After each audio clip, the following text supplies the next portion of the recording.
নমস্কার বন্ধুরা, পিয়ালির রান্নাঘরে সবাইকে স্বাগত জানিয়ে আজ বানাবো কাদা চিংড়ির ঝাল। তোমরা দেখো, খুব ভালো লাগবে। তো চলো শুরু করি। প্রথমে কাদা চিংড়িগুলো পরিষ্কার করে ধুয়ে নুন হলুদ মাখিয়ে নিয়েছি। এবার কড়াইতে অল্প তেল দিয়ে নেড়ে নেড়ে ভেজে নেব।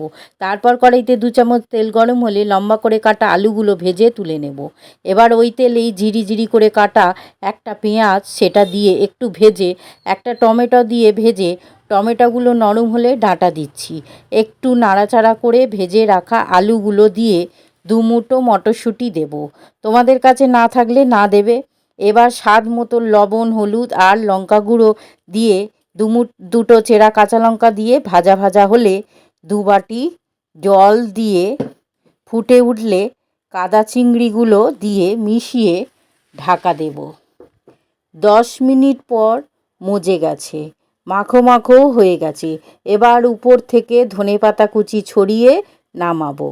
এই ঝাল শুকনো শুকনোই খুব ভালো লাগে, ভাত রুটির সাথে জমে যায়। বন্ধুরা, একবার বানিয়ে দেখো, ভালো লাগলে পাশে থেকো বন্ধুরা।